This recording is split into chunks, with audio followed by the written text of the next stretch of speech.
prendre 1 Corinthiens 12, on va aller dans Acte 6 aussi, puis on va aller dans 1 Timothée. Moi, pendant ce temps-là, je vais aller chercher mes notes. Voilà. La série que j'ai commencée depuis déjà un bon moment, je nous ai lancé dans une série époustouflante qui est intitulée Les ministères dans l'Église. On a commencé ça, je ne cherchez pas, là, ce n'est pas de la semaine passée, là. On a commencé ça il y a quelques temps, quelques années, peut-être même 2 ans. Et je dis une série époustouflante, je m'exprime comme ça parce que cette série-là, sur les dons spirituels ou sur les ministères dans l'Église, a permis à date à certains d'entre nous, par l'enseignement de la parole de Dieu. Alors, c'est sûr que dans cette série-là, on ouvre le livre. Ça a permis à certains d'entre nous, par la prière et aussi par des ateliers de discussion, des ateliers pratiques, de découvrir où Dieu désire nous voir servir, puisqu'on a tous, comme croyants, nés de nouveau, reçu un ou des dons spirituels pour servir Christ dans l'Église. Et j'ai été vraiment, vraiment étonné de voir la qualité de ces ateliers spirituels, ces ateliers sur les dons spirituels, et de voir votre désir, votre engouement pour le service dans l'Église. Alors, on en a déjà eu, je pense, 2 à Rivière-du-Loup, on en a eu 2 à New Richmond, et puis on en a une 3e de cédulée pour Rivière-du-Loup. Vous êtes tous invités. Alors, autant New Richmond que les gens de l'extérieur. On vit des choses particulières. Tout ce que je vous demande, c'est que ce que vous entendez lors de ces rencontres-là, ça reste là. Alors, notre prochain rendez-vous sur les dons spirituels, c'est lundi le 15, la semaine prochaine, à 19h, sur le Zoom de Rivière-du-Loup. J'enseigne la parole de Dieu. Je suis dans ma 40e année d'enseignement. Et je dois presque confesser devant vous qu'à part dans mon cours du maître et son disciple, j'ai à de très rares occasions enseigné d'une manière suivie comme je le fais en ce moment sur les dons spirituels. Le désir que j'ai au travers de cette série-là, c'est de couvrir chacun des dons que nous présente le Nouveau Testament. Et je ne sais pas si je vais avoir à nouveau l'occasion d'enseigner cette série-là du pupitre le dimanche matin, comme je le fais en ce moment dans une église locale. Néanmoins, je calculais ça cette semaine, puis j'en parlais avec Francine, mon époux, néanmoins parce que j'aurais mis des centaines d'heures de préparation. Avec ce que je vous livre ce matin, c'est 250 heures de préparation. Alors, parce que je vais avoir mis, on n'est pas rendu à terme, OK? Parce que je vais avoir mis des centaines d'heures de préparation sur ce matériel-là. Alors, ce matériel va être incorporé à notre programme de formation disciples. Alors, en partenariat avec Jean-Pierre Gagné de notre association, je suis en train de monter pour l'Église de Rivière-du-Loup, l'Église de New Richmond, et pour les Églises de l'Est, et pour celles que ça va intéresser dans l'Est aussi, un programme de formation disciples pour nos églises. Et Denis et Christiane m'accompagnent aussi dans cette démarche. Alors, je voulais dire ça concernant cette série-là. Alors, on va se souvenir qu'il y a quelques endroits dans le Nouveau Testament qui nous parlent ou qui nous donnent les listes, ou qui nous présentent les listes des dons spirituels pour le service dans l'Église de Dieu. Alors, ces listes-là sont 1 Corinthiens chapitre 12, 13 et 14. Ce n'est pas la première fois que je vous les présente, mais c'est important qu'on sache quand on veut réfléchir, puis quand on veut chercher la face de Dieu concernant nos dons, où aller. Alors, 1 Corinthiens chapitre 12, 13 et 14. Ensuite de ça, le deuxième texte, c'est Romains chapitre 12, versets 3 à 8. Le quatrième texte, c'est Éphésiens chapitre 4, versets 7 à 16. Et le quatrième texte est 1 Pierre chapitre 4, versets 10 à 11. Alors, à la demande de certains d'entre vous, j'ai produit un document avec lequel on travaille. C'est avec ça qu'on va retravailler encore le 15 février. Et tous ces textes-là que je viens de vous présenter sont tous sur ce document-là. Et on a identifié les quelques 30 dons qui sont dans ces textes. Alors, vous pourrez me le demander. C'est un outil qui est disponible. Aujourd'hui, on ouvre le 3e chapitre de cette suite pratique concernant les dons spirituels. C'est un peu de la théologie pratique ou de la théologie ecclésiale qu'on fait. Vous allez vous souvenir que le premier, peut-être que vous n'en souviendrez pas, là, mais le premier volet de 3 enseignements de cette série-là nous a permis de comprendre le fonctionnement du sacerdoce unique des Lévitiques, c'est-à-dire les prêtres, qui, dans l'Ancien Testament, étaient les seuls qui étaient appointés au service de Dieu. Alors, on a passé 3 dimanches là-dessus. C'est une série manuscrite aussi qui est disponible, vous pourrez la demander. Au moment de la naissance de l'Église primitive, suite au sacrifice de Jésus-Christ à la croix, ce sont tous les saints de la Nouvelle Alliance, devenus membres du corps de Christ, qui font maintenant office de serviteurs, ayant reçu du Saint-Esprit des dons qui les habilitent pour le service. Alors, on a couvert l'automne dernier le deuxième volet de 6 enseignements. On a terminé en novembre et on a étudié dans ce volet-là les dons de proclamation. Les dons spirituels, on va se souvenir, sont divisés en sous-groupes et il y a aussi des dons naturels. Il y a par-dessus le marché les dons spéciaux qui va être une 4e série et finalement une 5e série, les dons de louange. Alors aujourd'hui, on commence l'étude des dons de service, la 3e série, qui sont, entre autres, on va aujourd'hui essentiellement parler du diacre. On va voir plus tard dans l'année ou dans les semaines à venir, le don d'aider, l'habilité manuelle, la libéralité, la miséricorde, l'hospitalité, la présidence et la direction. Chemin faisant, probablement que je ne passerai pas un dimanche par don. Il y a des fois, peut-être, je vais en jumeler 2 ou 3 ou 4, selon le temps que je vais avoir. Là. Mais les dons de proclamation est important. On a passé, l'évangéliste, on a passé 3 dimanches dessus. Et aujourd'hui, bien, on commence cette série-là. Alors, le premier texte que je voulais qu'on lise ensemble, c'est 1 Corinthiens, chapitre 12. Et on va voir ici la nuance. On va revoir, d'une certaine façon, la nuance importante que Paul fait en ce qui a trait à l'utilisation des dons spirituels. 1 Corinthiens 12, verset 1. Pour ce qui concerne les dons spirituels, je ne veux pas, frères, que vous soyez dans l'ignorance. Alors, vous voyez ici le souci de ce berger-là, même souci que j'ai. Alors, c'est un souci pédagogique que Paul a. Et c'est le même souci que j'ai en tant que pasteur, c'est que vous ne soyez pas, frères et sœurs, dans l'ignorance concernant les dons spirituels. Verset 4. Il y a diversité de dons, mais le même esprit. Diversité de ministères, mais le même Seigneur. Diversité d'opérations, mais le même Dieu qui opère tout en tous. Verset 7. Or, à chacun, la manifestation de l'esprit est donnée pour l'utilité commune. Alors, on pourrait dire avec Paul le matin, il n'y a rien de plus vrai, frère. Il n'y a rien de plus vrai, Paul. Un don spirituel de Dieu, quel qu'il soit, est d'abord et avant tout uniquement un don pour le service dans l'Église et pour l'utilité commune, c'est-à-dire utile à l'ensemble de l'Église, lieu de sa mise en pratique. Je ne reviendrai pas là-dessus, mais je vais enseigner, je vous ai dit que le seul endroit où on peut exercer notre don spirituel, c'est dans l'Église. L'Église, c'est l'affaire de tous.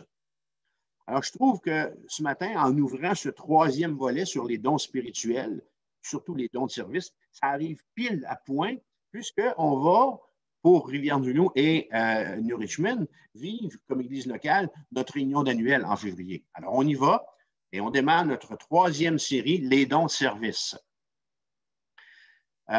J'aimerais vous raconter une petite histoire en introduction. Elle est pathétique. Elle est triste même, mais elle est quand même très, très révélatrice.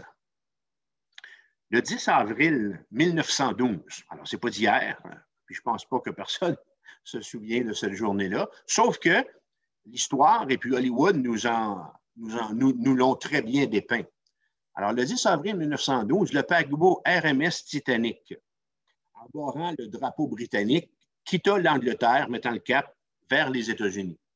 Même si ça fait 109 ans aujourd'hui que s'est écoulé son maiden, c'est-à-dire son voyage inaugural, on peut quand même apprendre des faits utiles sur la courte expérience de ce bateau-là qu'on va pouvoir appliquer dans notre propre vie.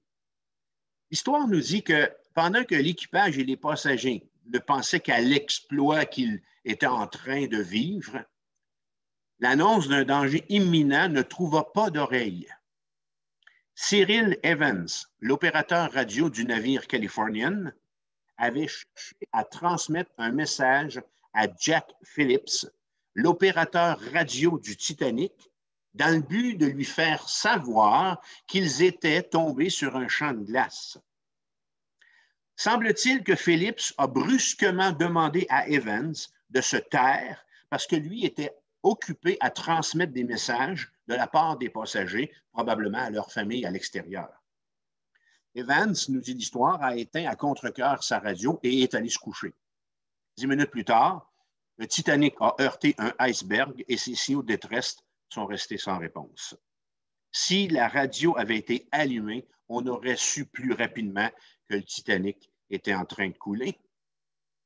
Parallèlement à ça, vous allez voir, là, je vous amène sur la nécessité de réfléchir sur les dons de service. Parallèlement à ça, dans l'Ancien Testament, on lit dans 1 Samuel que les sacrificateurs d'Israël étaient corrompus, qu'ils avaient perdu leur vue et qu'ils avaient perdu leur ouïe spirituelle, n'alertant donc pas ainsi la nation des dangers qu'elle courait, parce que c'était leur rôle. La Bible nous dit dans 1 Samuel 3:1 que la parole de l'Éternel était rare en ces temps-là. Alors Dieu, on réalise quand on lit l'Ancien Testament, n'allait pas toutefois abandonner son peuple. Et c'est là que ça devient intéressant pour faire le lien avec notre série en cours. Dieu a commencé à parler à un jeune garçon qui s'appelait Samuel, qui grandissait dans la maison du sacrificateur Élie. Et chose surprenante, lorsqu'on regarde la signification du nom Samuel, ça signifie « l'Éternel entend ». Et ça fait référence à l'exaucement de sa maman, Anne, qui avait prié pendant des années pour avoir un fils. Alors Samuel a le devoir, à partir de ce moment-là, apprendre à entendre Dieu. Ça n'a pas été long avant que Dieu se révèle et le jeune homme a reçu favorablement ce message-là. Et voici la réponse qu'il a donnée à Dieu lorsqu'il s'est fait interpellé par le Seigneur. Et la réponse que Samuel fait m'édifie encore à chaque fois que je la lis. Parle, car ton serviteur écoute. Alors, j'attire notre attention vers ce serviteur qui entend.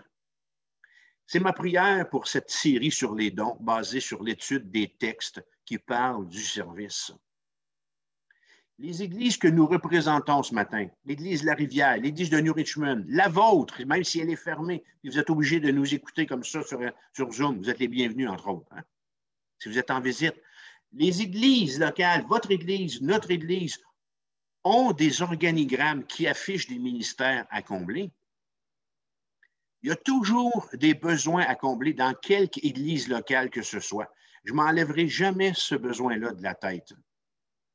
D'un autre côté, la non-implication du peuple de Dieu dans le service, pour toutes sortes de raisons, a un effet d'abattement auprès de ceux qui sont souvent activement impliqués. Alors, c'est l'apôtre Paul qui nous exhorte le plus justement possible. Paul va dire à vous, là, Paul va te dire ce matin, à toi, croyant impliqué, qui est peut-être fatigué, qui est peut-être enclin à vouloir mettre une note évaluatrice sur le service de tes frères et de tes sœurs, pesez-les à se mettre au travail ou à se remettre au travail pour Dieu. Voici ce qu'il dit. Colossiens 3:23, tout ce que vous faites, faites-le de bon cœur, comme pour le Seigneur et non pour des hommes. Alors, Paul, qu'est-ce que tu dis, en fin de compte? Ce n'est pas ton œuvre. C'est ça que Paul dit. Ce n'est pas ton Église. Ce n'est pas pour les hommes, mais c'est pour Dieu que tu travailles. Alors, ce que Paul te dit, ce que Paul me dit, fais ce que Dieu t'a demandé de faire par sa radio, c'est-à-dire par sa parole et par son esprit. C'est encore l'apôtre Paul qui exhorte ce matin ce croyant peu impliqué ou pas impliqué du tout, peut-être lui aussi fatigué de ne pas voir de résultats dans la vigne de Dieu. Ce chrétien qui est peut-être arrivé à se demander si ça vaut encore la peine. Paul va dire la même chose. Colossiens 3:23, tout ce que vous faites, faites-le de bon cœur, comme pour le Seigneur et non pour des hommes. Quel que soit le service que vous faites, même si vous êtes le seul à le savoir que vous le faites, faites-le de bon cœur. Ce n'est pas ton œuvre, ce n'est pas ton Église, ce n'est pas pour les hommes, mais c'est pour Dieu que tu travailles. Oh oui, moi je vous le dis, ça vaut la peine. Lève-toi. Alors, je vous le redis, le plus bel adverbe que j'ai découvert en 2019, ça va vous faire sourire, ça va en faire sourire certains, c'est jusqu'à. Alors, si Dieu vous appelle à la radio de sa parole pour un service, puissiez-vous l'entendre. Ayant cela votre soi, gardez votre radio allumée. Alors, on commence avec le diacre. Et puis, quand je réfléchissais à mon sujet, je me disais, je pense que j'aurais plutôt dû donner comme titre à ma leçon aujourd'hui, « Il était une fois ». Oui. Pourquoi je dis ça? Ça fait 40 ans que j'enseigne, puis c'est la première fois que j'enseigne sur le diacre. C'est pour ça que je vous ai dit tantôt là, que c'était presque une confession. Vous n'aurez peut-être pas beaucoup d'occasions d'entendre un enseignement sur le diacre. Avez-vous déjà eu l'occasion d'entendre un enseignement sur le diacre? Avez-vous déjà eu une série suivie sur les dons spirituels? Probable. OK? On y va avec le diacre. Il était une fois, puis étant donné que cette série-là va faire partie du cours de formation de disciples, je pense que je vais commencer avec cet enseignement-là parce qu'il est vraiment la pierre angulaire.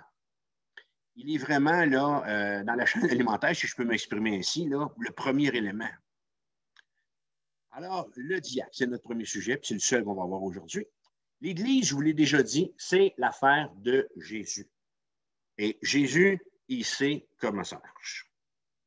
Et pour ce faire, il nous a donné un aide qu'il a appelé le consolateur, qui veut dire quelqu'un qui est appelé auprès d'eux, c'est-à-dire le Saint-Esprit en nous.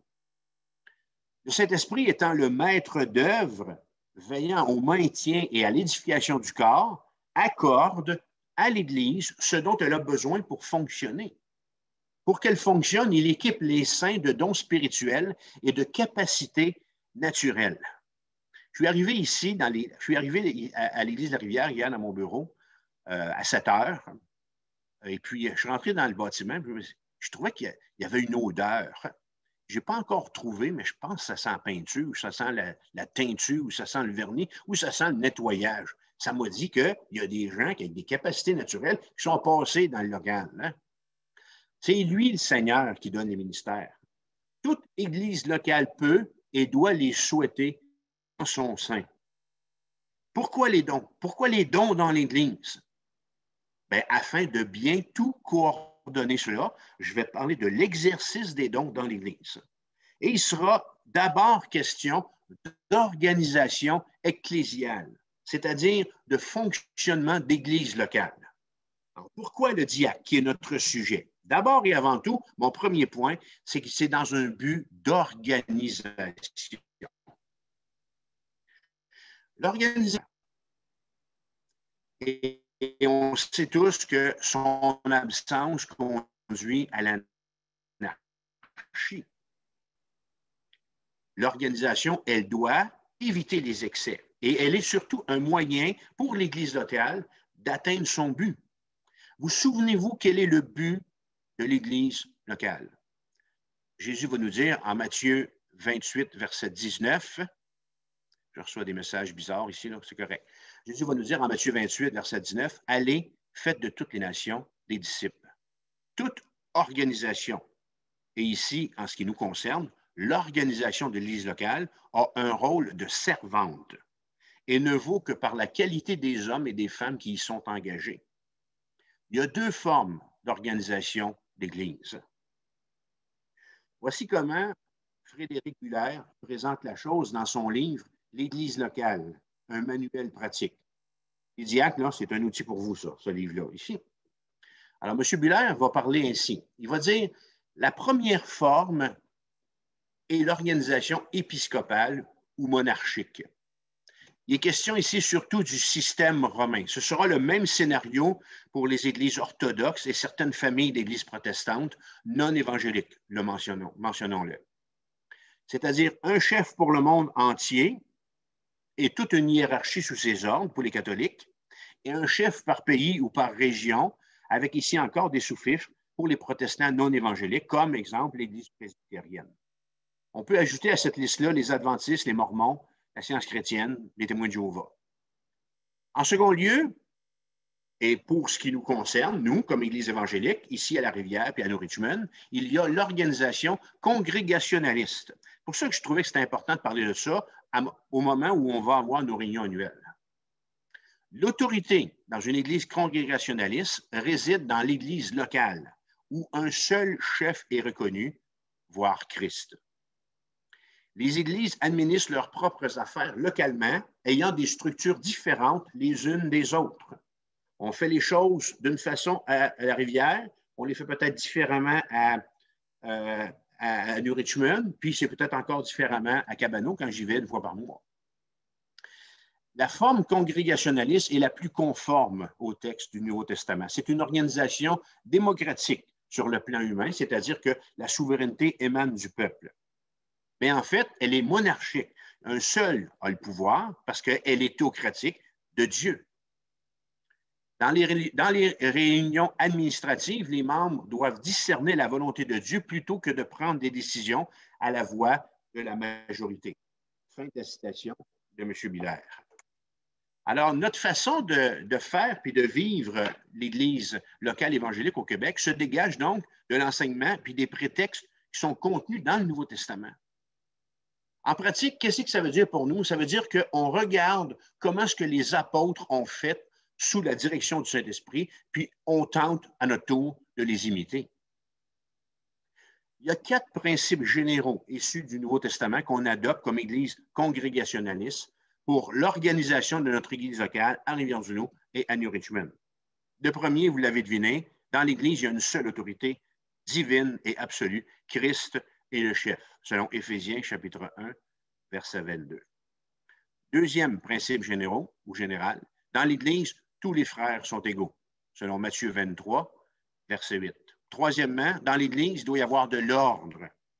C'est pour ça qu'on a des ordres du jour, c'est pour ça qu'on a des façons de faire, selon 1 Corinthiens 14, 40. Et finalement, l'Église est autonome. Elle rend compte à Dieu. L'Église va devenir de cette façon-là exécutive. Qu'est-ce que ça veut dire? C'est qu'on n'a pas toutes... OK, il y a des livres qui ont été écrits, il y a des livres qui nous sont donnés, mais on n'a pas tout écrit. On n'a pas toutes les inclus dans un livre de loi. C'est pas de même, ça marche. J'avoue que pour certains détails, ça serait beaucoup plus facile si, bien ça, on a ça, OK? À la page 121, va lire ça, Gilles, ou on va lire ça, Patrice, puis ramène-nous un compte-rendu. Non, Christ a dit qu'il bâtirait son Église, mais il n'a pas dit comment il l'organiserait. Alors, en ceci, l'Église exécute ce que Christ a demandé. Elle est son gouvernement, si je peux parler ainsi. Dans les évangiles, Matthieu, Marc, Luc, Jean, Jésus a choisi ceux qu'il envoie. Il les a mandatés de faire de toutes les nations des disciples, stipulant que ce sera lui qui bâtira son Église. Ça va? Dans les Actes des Apôtres, il octroie à ses disciples l'aide dont ils auront besoin pour ce travail, c'est-à-dire le Saint-Esprit. Alors, on voit que ça marche. Le Saint-Esprit, c'est exactement ce qu'il a à faire, convaincre de justice, de péché et de jugement pour que les hommes se repentent. Qu'est-ce qui arrive ensuite? Des églises poussent partout en Asie et s'organisent. À ce moment-là, les épîtres, Pierre, Jean, Jacques, okay, tous ceux qui ont écrit dans les épîtres, nous font vivre la vie intime entre les murs de plusieurs de ces églises-là. On rentre à l'église de Corinthe, on rentre dans l'église de Jérusalem, on rentre dans les autres églises que Paul a fondées. On est témoin de son action quand on lit les épîtres. On est témoin de son gouvernement. Et finalement, le livre de l'Apocalypse nous fait réaliser la fin glorieuse de cette Église qui va devenir l'épouse de Jésus-Christ. Alors, je dirais que jusqu'ici, quand on fonctionne, quand on travaille avec le Nouveau Testament, les choses vont assez bien dans l'Église. Alors, important pour notre compréhension ici, on va revenir en arrière. On va revenir au commencement de l'Église. Au début, il y avait les apôtres. Ensuite, des aides sont devenues nécessaires, verrons-nous tantôt, en Acte 6, vous pouvez tourner, c'est notre prochain texte. Qu'est-ce que ceci nous envoie comme message? Les gars et les filles dans l'Église primitive, les frères et les sœurs, ont appris comment faire l'Église. C'est ça que ça nous dit. Puis ils l'ont appris ensemble. Ainsi, aujourd'hui, puis depuis le début de l'Église de Jésus-Christ, certaines églises locales ont un pasteur et un conseil d'église. C'est notre situation à New Richmond et c'est notre situation à la Rivière. Le conseil d'église, appelé aussi conseil de diacre, conseille le pasteur et conseille l'église, tout en recherchant de faire en commun la seule volonté de Dieu. D'autres églises, pas nécessairement plus nombreuses, en rapport de fidèles auront aussi un conseil d'anciens, selon les dons spirituels, pour les questions pastorales de l'Église. Alors, je dis ceci pour la raison suivante, c'est que ce n'est pas tous les diacres, ce ne sont pas toutes les diaconesses qui vont être en mesure de s'occuper des aspects spirituels d'une Église locale. On va le voir quand on va regarder un petit peu plus loin dans notre texte tantôt. Et je me base surtout sur ma courte expérience de 40 ans dans le ministère qui m'a fait voir cette réalité-là à plusieurs reprises, que certains diacres accomplissent des tâches pour lesquelles ils ne sont vraiment pas habiles, ne sont vraiment pas doués. Alors, pour le moment, c'est comme ça que je travaille, dans nos deux églises, comme pasteur, moi, et responsable de la vie de l'Église, je choisis, lorsque c'est nécessaire, d'être accompagné pour un travail pastoral, un travail de relation d'aide, un travail de discipline ou tout autre aspect spirituel, d'être accompagné, quand c'est nécessaire, par un diacre ou une diaconesse ou tout autre chrétien mature susceptible de m'aider. Et en travaillant ici, qu'est-ce que je fais? C'est que je mets en application l'ordre 222 dans mon ministère, la multiplication par la formation et l'enseignement. Paul a dit à Timothée, dans 2 Timothée 2, alors l'ordre 222, c'est 2 Timothée, chapitre 2, verset 2, l'ordre 222. Quand vous m'entendez parler de l'ordre 222, je parle de ce texte. Paul va dire, et ce que tu as entendu de moi, donc Paul parle à Timothée. Alors, on a deux générations. Ce que tu as entendu parler de moi, en présence de beaucoup de témoins, confie-le à des hommes fidèles, 3e génération, qui soient capables de l'enseigner aussi à d'autres, 4e génération. Alors, mon souci comme pasteur, c'est de m'assurer que vous trouviez votre place dans cette organisation qui est l'Église locale avec le ou les dons spirituels ou les capacités naturelles que le Seigneur vous a données. Alors, je parle toujours d'organisation ici, afin qu'on soit en mesure de voir que nos églises s'en remettent et ne souhaitent travailler qu'à la seule lumière de ce que la parole de Dieu nous enseigne. Alors, ce point, tout autant que la série sur les dons, fait partie de notre plan de formation de disciples. Parce que ça va de soi. Il faut tous comprendre comment fonctionne l'Église locale que nous fréquentons. Voici comment on fonctionne. Et je crois que c'est à point ça pour tous ceux qui sont en processus de devenir membres de notre Église locale ou pour ceux qui sont nouvellement sauvés. À New Richmond, on a un conseil d'Église formé de 3 diacres. Martin Duguay, Gilles Cyr et moi. Je vais revenir plus loin, puis je vais vous expliquer pourquoi je m'identifie aussi comme diacre. Outre le conseil de l'Église, depuis que j'y suis pasteur, je suis à ce moment le seul ancien. Alors, on va prochainement vivre une très belle chose. À la réunion annuelle du 28 février, Marianne Boulet et Francine Parent, proposées par le conseil de l'Église, seront mises à part comme diaconesses par une prière de consécration. Tout un lien pour une petite église de 12 personnes. À Rivière-du-Loup, c'est à peu de choses près le même scénario. On a un conseil d'église formé de 5 diacres. Sylvain Lévesque, Renal Rio, Paul Marceau, Patrice Leblond et moi. Outre le conseil de l'Église, depuis que j'y suis pasteur, je suis ancien, et on a aussi Alain Ringuette, qui agit comme ancien enseignant. En passant, c'est mon prédicateur préféré. En mars 2020, on a eu la joie de voir l'équipe de diacres et diaconesses être bonifiée à cette réunion annuelle-là du mois de mars 2020, proposée par le Conseil. Vous voyez qu'on ne fait pas de l'improvisation comme responsable d'Église. On est organisé. Alors, en mars 2020, on a mis à part comme diacre et diaconesse, lors d'une prière de consécration, Marjolaine Morin, Manon Schenck, Anita Lausier, Hélène Terrien, Denis Caron et Christiane Gingras. J'espère que j'oublie personne. C'est pas tout. Dimanche prochain, le 14 février, le Conseil de l'Église va vous proposer d'ajouter à cette belle liste de serviteurs Carole et Monique Parent qu'on va présenter à Dieu. Alors, l'application à retenir ici, c'est la suivante. On a des équipes définies qui veillent tant à l'aspect administratif de l'Église, les diacres, alors que pour l'aspect pastoral, ce travail relève de ou des anciens assistés par les diacres dans la mesure de leurs dons spirituels. Alors, au risque de me répéter, je le redis quand même, l'organisation de l'Église locale ne peut être consacrée qu'à la seule mission que Jésus-Christ lui a confiée, faire des disciples. Et elle fait ça en coordonnant les membres du corps de Christ et non en les gouvernant. Alors, si l'un des serviteurs avec qui je travaille venait à un moment donné qu'à me prouver qu'il y a plutôt la compréhension qui est un gouverneur plutôt qu'un serviteur, bien, il faudrait qu'on se parle.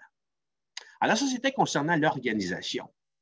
Mon deuxième point, on en a trois. Mon deuxième point, c'est le diacre.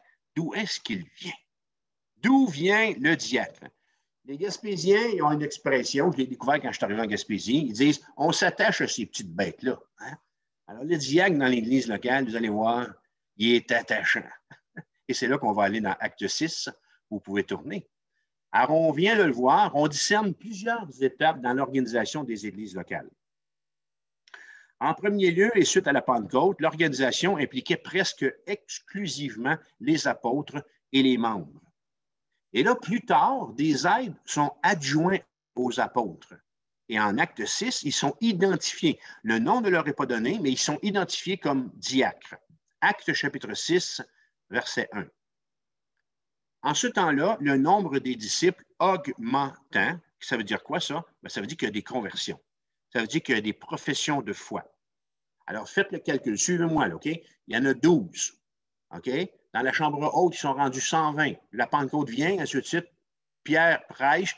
On est rendu acte 2, acte 3. Il y a 3000 conversions. Un petit peu plus loin, ils sont rendus acte 4, verset 4, 5000. Alors, la parole va parler de 5000 hommes. Alors, ce qu'on doit rajouter là-dessus, c'est 5000 femmes. On est rendu à 10 000. Donnez-leur chacun 2 enfants. Alors, on est rendu à 20 000. Alors, en ce temps-là, le nombre des disciples augmentant, peut-être une foule proche du 20 000. Les hellénistes, c'est qui ceux-là? OK? Ce sont des Juifs qui parlaient le grec.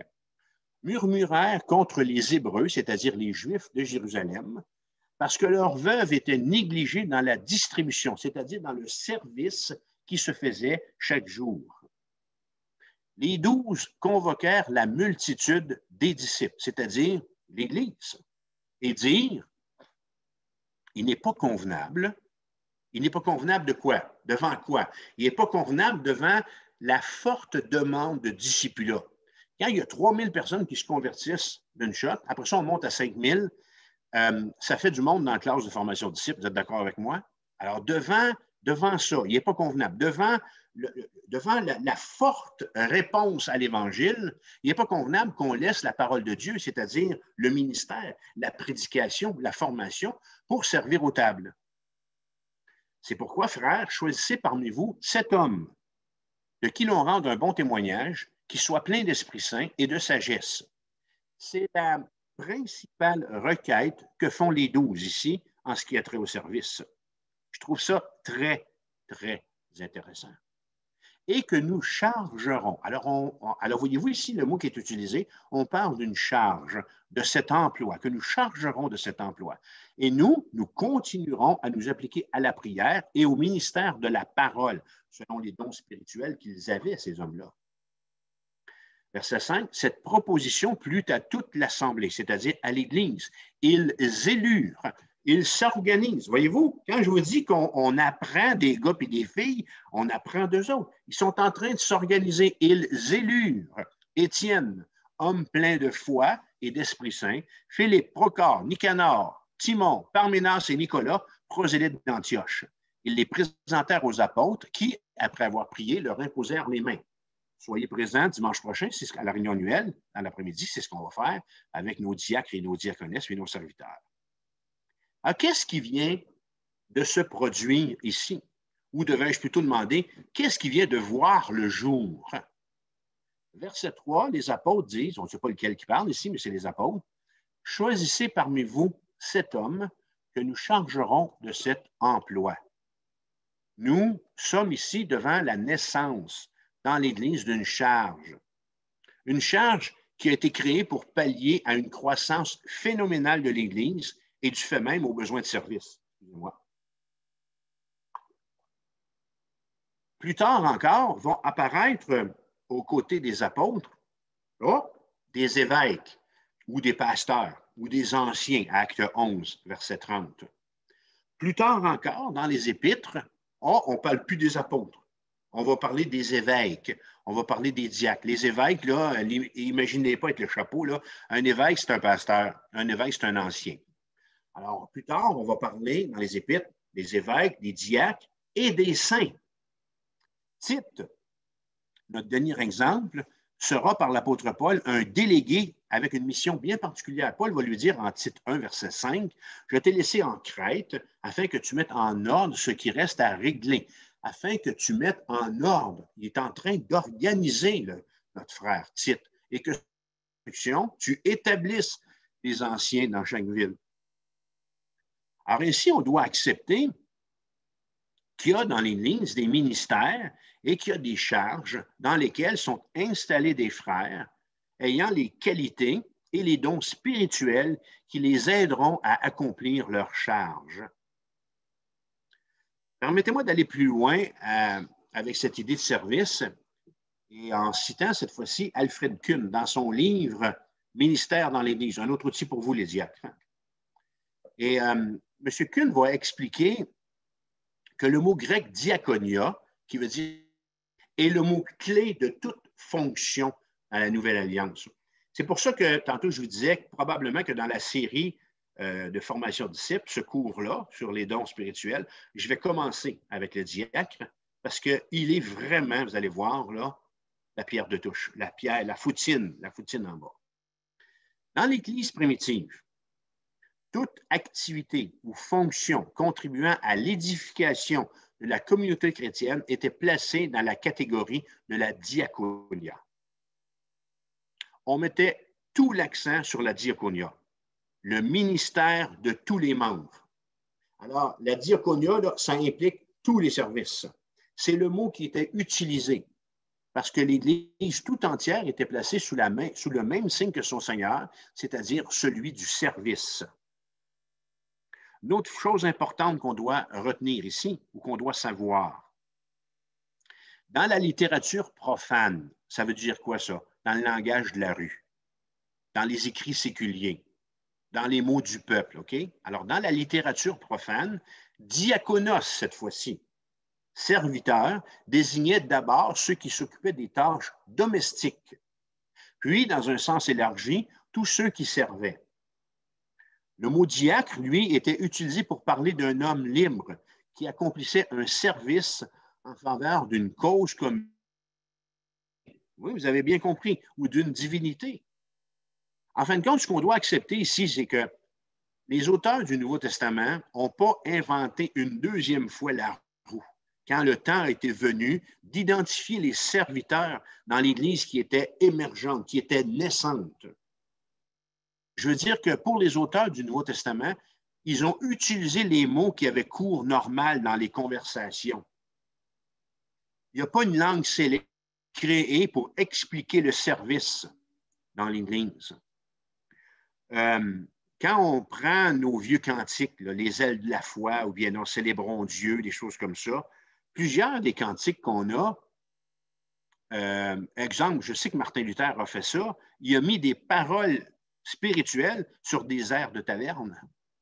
Alors, si on ne réinvente pas la musique, mais qu'on lui donne des paroles qui vont être à propos, c'est la même chose lorsque c'est le temps de composer le Nouveau Testament. Alors, les auteurs vont se servir des mots de vocabulaire.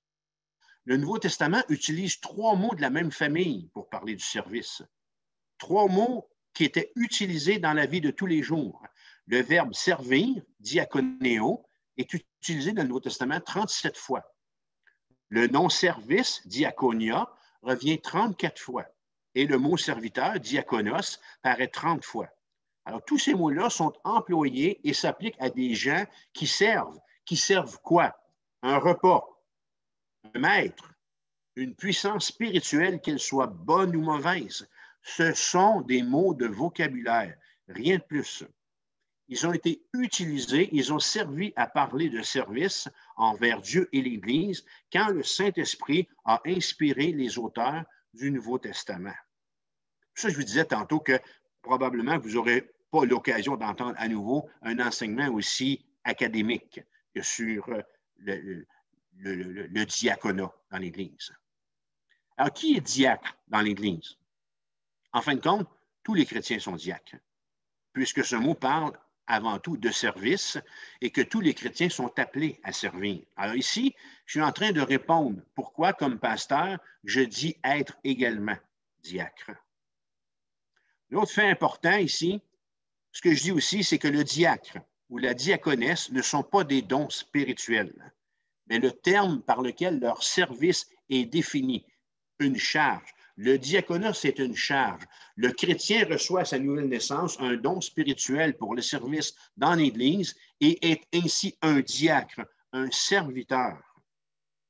Dans l'exercice de sa charge, le diacre va utiliser son don spirituel ou ses capacités naturelles pour accomplir ce que Dieu lui demande et ce que Dieu lui confie. Est-ce que ce paragraphe-là est vraiment très important ici pour qu'on comprenne la nuance entre une charge et un don spirituel. Alors, comme chrétiens dans l'Église de Christ, nous avons tous la charge de servir ou le mandat de servir. Dans ce service, on va se servir des dons spirituels. Alors, on est devant un mot, on est devant un terme emprunté par les auteurs du Nouveau Testament à la vie de tous les jours. Un terme qui a été transposé à la vie de l'Église. Voici certains textes, 1, 2, 3, 4 textes.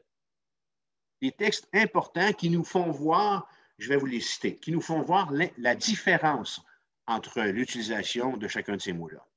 D'abord et avant tout, on est diacre de Christ. C'est Jésus qui parle.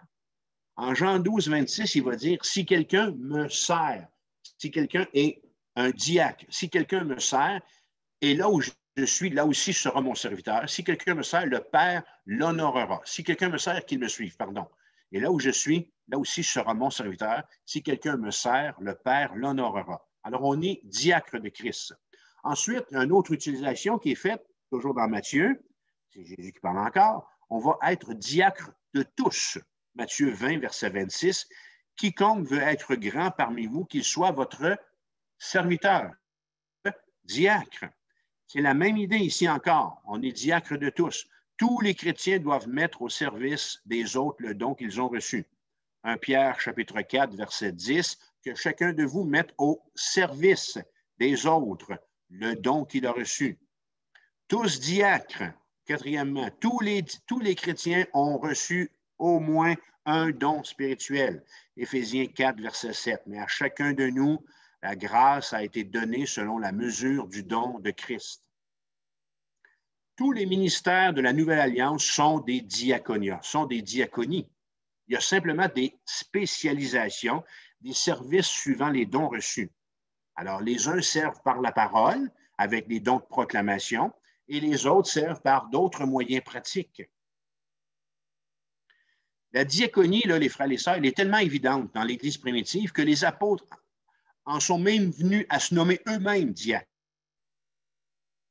Paul va dire dans 1 Corinthiens 3, verset 5, « Qu'est-ce donc qu'Apollos et qu'est-ce que Paul? Des serviteurs, des diacres, des serviteurs par le moyen desquels vous avez cru, selon que le Seigneur l'a donné à chacun. » Épaphras reçoit ce titre. Timothée reçoit ce titre. Marc également. Si on peut être appelé à la fois diacre, évangéliste et diacre, on peut aussi être un ancien ou évêque et diacre. L'épiscopat, c'est-à-dire la surveillance du troupeau, la fonction ou le don d'évêque. L'épiscopat, la surveillance du troupeau, n'est en fin de compte rien de plus qu'un diaconat parmi les autres. Autrement dit, l'évêque, le surveillant, l'ancien, le pasteur, est un diacre, un serviteur dont le diaconat consiste dans la supervision de la marche de l'Église et des besoins du troupeau.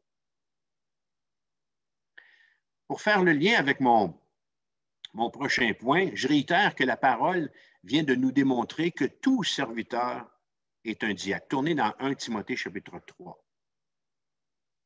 Alors, la parole vient de nous démontrer que tout serviteur est un diacre. Toutefois, Acte 6 nous l'a fait voir, il semble que dans la suite de l'organisation de l'Église, que la charge de diacre soit devenue un ministère en soi, exigeant que ceux qui y aspirent aient certaines qualifications.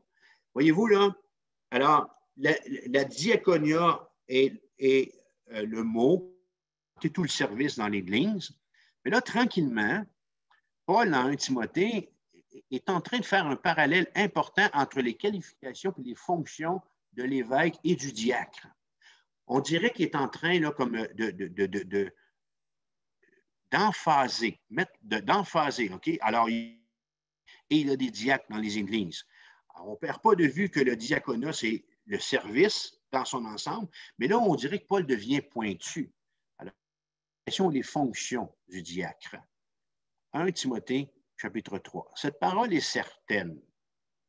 Si quelqu'un aspire à la charge d'évêque, à la charge d'ancien, de pasteur, il désire une œuvre excellente. On est d'accord avec ça? Il désire une œuvre excellente. Verset 8. Il désire une œuvre excellente. Et là, j'enchaîne avec le verset 8. Les diacres aussi. Alors, on pourrait dire, les diacres aussi désirent une œuvre excellente. Les diacres aussi doivent être honnêtes, éloignés. Et là, on fait suite aussi à tout ce qui a été dit dans les versets 2 à 7 concernant les qualifications pour les anciens. Alors, les diacres aussi doivent être honnêtes, éloignés de la duplicité, des excès du vin, d'un gain sordide, conservant le mystère de la foi dans une conscience pure. Qu'on les éprouve d'abord et qu'ils exercent ensuite leur ministère, s'ils sont sans reproche. Les femmes de même doivent être honnêtes, non médisantes, sobres, fidèles en toutes choses. Les diacres doivent être mariés d'une seule femme et diriger bien leurs enfants et leur propre maison. Car ceux qui remplissent convenablement leur ministère s'acquièrent un rang honorable et une grande assurance dans la foi en Jésus-Christ. Je n'enlève rien à ce que je viens d'enseigner. La diaconie, à l'origine, faisait référence et fait toujours référence au service de tout chrétien dans le corps de Christ. Cependant, avec ce texte-là, il semble évident que la charge de diacre, que Paul colle étroitement à celle de l'évêque, devient de plus en plus précise à partir d'ici. En rassemblant l'ensemble des données qui sont contenues dans Acte 6, puis des conditions qui sont élaborées en 1 Timothée 3, on peut dire sans se tromper que les diacres sont les aides des évêques, sont les aides des anciens, sont les aides des pasteurs, comme l'ont été à ce moment-là les 7 hommes qui ont été choisis en Acte 6 par l'Église auprès des apôtres. Les diacres sont les aides des anciens, comme l'ont été Jean-Marc, Timothée et Tychique pour Paul. Ces aides semblent avoir été en mesure de décharger les apôtres, surtout des tâches matérielles et administratives. J'ai trouvé ça tellement cute, Martin, ce que tu as dit il y a quelques mois, quelques semaines. À New Richmond, mon ami, mon frère bien-aimé, Martin Duguay, a dit à un moment donné, il dit, on va, il dit, s'occuper des tâches administratives et des tâches du bâtiment pour que tu puisses t'occuper, toi, de la pastorale. Alors, ces aides semblent avoir été, dans le Nouveau Testament, en mesure de décharger les apôtres des tâches matérielles, justement, et des tâches administratives. Mais il faut le noter également à partir d'ici que ces aides, les diacres, à cause des qualifications de 1 Timothée 3, qui soulignent les conditions personnelles et les conditions doctrinales, qui était possible qu'on leur confie des responsabilités spirituelles à ces mêmes diacres. C'est justement ici que dans sa charge de diacre, le diacre va être en mesure d'exercer au besoin un certain travail pastoral selon les dons spirituels qu'il aura. Ce qui peut nous avoir mélangé, là, c'est l'idée du service aux tables en Acte 6. Est-ce que ça vous a déjà mélangé quand vous lisez ça? Hein? Il n'est pas bien que... choisissez parmi vous... attendez une minute, là. On va retourner à Acte 6. Comment c'est écrit, là? Ouais, attendez. Alors, c'est pourquoi, frère, choisissez parmi vous 7 hommes de qui l'on rende un bon témoignage qui soit rempli d'Esprit Saint. Plus haut. Là, hein? C'est où que c'est marqué, dans les 12 convoquants? Il n'est pas bien que nous servions aux tables. Hein? Ouais. Et nous continuerons à nous appliquer à la prière. Fait que je reviens dans 1 Timothée. Il faut que je défile mes feuilles ici. OK? Alors, ces aides-là semblent avoir été en mesure de décharger. Puis, ce qui peut nous avoir mélangé, c'est l'idée du service aux tables que Luc présente à Acte 6.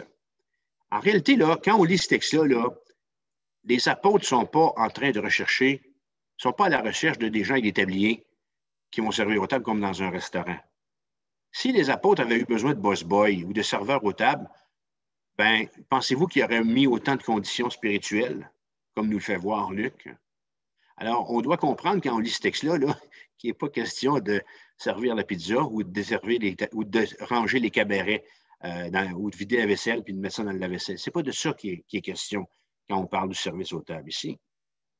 Les 7, en acte 6, sont devenus les administrateurs des biens de l'Église, qui distribuaient des secours financiers aux nécessiteux. Alors, on pourrait leur donner le nom de responsable de la miséricorde, ou peut-être plus près de nous, de ce qu'on vit comme communauté de foi, peut-être qu'on pourrait les appeler le conseil d'administration de l'Église primitive. Moi, je suis très à l'aise avec cette idée-là. On est à Rivière-du-Loup et à New Richmond en train d'apprendre ce qui s'est fait ici. Les gars et les filles sont en train de s'organiser.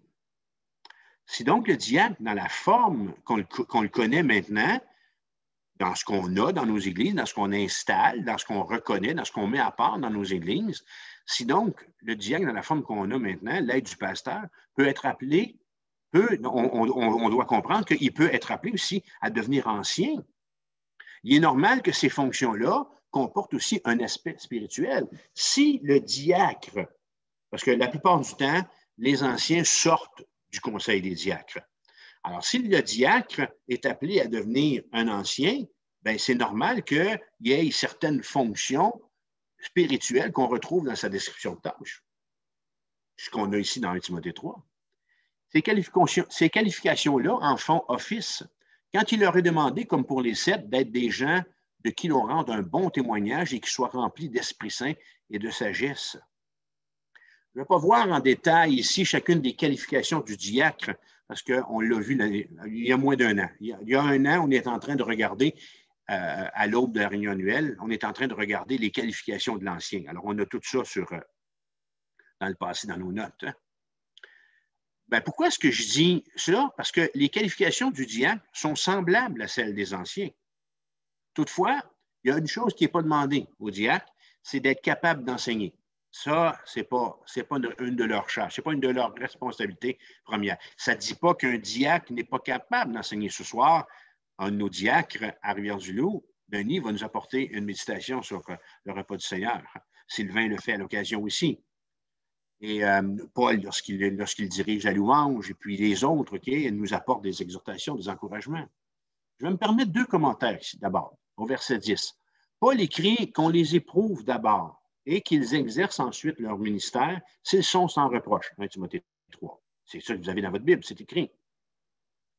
Ce qu'on ne sait pas là, ici, là, c'est combien de temps ça doit durer la période d'évaluation. Vous savez, on vit en moyenne 70, 80, 90. Mon père a 89 ans, là, il est bien parti pour se rendre en haut de 90. Il ne faut pas attendre qu'on ait 90 avant de reconnaître quelqu'un en poste. Alors, Paul ne nous donne pas de précision concernant la période d'évaluation. Mais ces serviteurs auront été examinés par l'Église. Ces serviteurs-là vont avoir été examinés en particulier par le ou par les anciens. Alors, comme nous autres, comme Église, ce que je nous donne comme encouragement, c'est de ne pas être plus sévère envers les serviteurs qu'on veut installer dans l'Église que la parole le stipule, de ne pas aller plus loin que ce que les Écritures nous disent. Mais je maintiens, moi, ce matin avec vous, puis je suis à l'aise de ça, que Acte 6, selon moi, est une bonne base pour partir. Un serviteur, quel qu'il soit, OK, on se comprend bien, quel qu'il soit, à l'Église de la Rivière, quel qu'il soit à l'Église de New Richmond, un serviteur doit être quelqu'un d'abord et avant tout de qui on rend un bon témoignage et qui est rempli du Saint-Esprit et de sagesse. Alors, si le responsable de la vie de l'Église, si le responsable de la louange, si le responsable du bâtiment, ou ainsi de suite, le responsable de l'administration vient vers vous et vous confie une charge, c'est parce que Acte 6 a été reconnu, a été relevé chez vous. C'est parce que vous êtes quelqu'un de qui on rend un bon témoignage et qui est plein d'Esprit Saint et qui est plein de sagesse. Alors, laissez-vous convaincre, laissez-vous encourager, et puis joignez les rangs. Embarquez, mettez votre nom sur un organigramme. Alors, il est clair aussi, selon le texte, quand Paul dit sans reproche, qu'il ne faut pas qu'on puisse, sur l'un ou l'autre des points qui sont énumérés dans 1 Timothée 3, dans la liste, être en mesure de faire des reproches précis à un serviteur de Dieu. Ici encore, attention à nos barèmes d'admissibilité. Ça ne veut pas dire que absolument un diacre ou une diaconesse qui va servir dans l'Église doit être quelqu'un de parfait. Sinon, je vais vous montrer l'organigramme d'une Église qui a des gens parfaits. Ceux qui sont au téléphone, je montre une feuille blanche. Je viens de l'inventer, celle-là. Je la trouve bonne. La trouvez-vous bonne? C'est l'organigramme d'une Église qui travaille juste avec des gens parfaits. Parce que si c'était le cas, si on mettait à part des gens parfaits, par la prière et par l'exposition des mains, ben, je serais tout seul tous les dimanches attendant de présenter quelqu'un. Alors, faisons attention à ça. Deuxième commentaire, verset 11. Les femmes de même, mais qu'est-ce que ça vient faire dans le texte? Les femmes de même doivent être honnêtes, non médisantes, sobres, fidèles en toutes choses. Pourquoi Paul fait une pause et tout d'un coup, comme ça, fait référence aux femmes? L'apôtre interrompt son développement concernant les diacres pour parler des femmes. C'est fort simple, les frères et les sœurs. Tout le contexte de cette péricope parle du ministère et de rien d'autre. Et la structure du passage, la manière qu'il est bâti, verset 8, les diacres aussi, verset 11, les femmes de même. Qu'est-ce que ça fait? Ça nous suggère que Paul parle d'une nouvelle catégorie de serviteurs. Alors ainsi, dans l'Église primitive, il y avait des diacres et il y avait des diaconesses. Ce ministère dans l'Église primitive de diacre n'était pas limité qu'aux seuls hommes ou qu'aux femmes. Paul va citer certaines diaconesses un peu plus loin dans ses lettres. Ça va? Alors ça, c'est un petit peu concernant les qualifications et puis la fonction. Alors, je m'en vais vers ma conclusion parce qu'il faut aller à autre chose. Alors, je termine courtement. Christiane, tu peux préparer ton dernier chant, puis sans oublier qu'on va laisser ouvert le perron d'église pour Édith tantôt, ça. Alors, qu'est-ce qu'on doit retenir ce matin? Si Dieu a parlé par la bouche ou par ma radio ou par la radio de ma mouche, est-ce que votre radio était ouverte pour l'entendre? À partir d'ici, comment est-ce que vous allez répondre à l'appel de l'organigramme de votre église locale? Où que vous soyez, même la visite un matin. Première chose à retenir. Si Dieu a parlé par la radio de ma bouche, quand est-ce que vous allez faire un Jonas de vous, vous allez vous lever et vous allez vous mettre au travail? Deuxièmement, c'est parce que notre Église suit le modèle du Nouveau Testament qu'on a des serviteurs. C'est parce qu'on suit l'exemple du Nouveau Testament qu'on est organisé pour être efficace pour Dieu. On a un saint mandat, celui de faire des disciples. Et pour y arriver, on doit le faire ensemble. Troisième, il y en a 4. La diaconie nous implique tous et nous rejoint tous sans le Saint-Esprit nous a donné tous au minimum un don spirituel. Finalement, les diacres et les diaconesses de notre Église, ceux que nous avons mis à part, ont surtout et avant tout besoin de votre reconnaissance et de vos prières. Faites-leur savoir que vous les appréciez, faites-leur savoir que vous priez pour eux et que vous en parlez au Seigneur. Alors, chers serviteurs du Seigneur et son Église, que Dieu vous bénisse et vous accorde la sagesse et la santé pour accomplir dans l'Église de Jésus-Christ votre œuvre, l'œuvre à laquelle il vous appelle. Dieu vous bénisse. Seigneur, merci pour ce texte. Merci, Seigneur, pour ce thème. Merci pour ce sujet si pratique dans ton Église. Ma prière ce matin, c'est que tu nous aies rejoints par ces textes qu'on a vus, par, Seigneur, cet enseignement peut-être un peu plus académique, théologique, mais c'est important, Seigneur, au moment où on va vivre nos réunions annuelles, de bien comprendre que tu nous appelles à ton service. Merci parce que toi, tu nous as servi le premier en mourant sur cette croix. Et ce qu'on veut te dire ce matin, Seigneur, c'est que parle quand ton serviteur entend. Que la gloire et l'honneur te reviennent, Jésus. On t'aime et on t'adore. Amen. Dieu vous bénisse. Bonne semaine. Merci François pour cette bonne prédication. Le prochain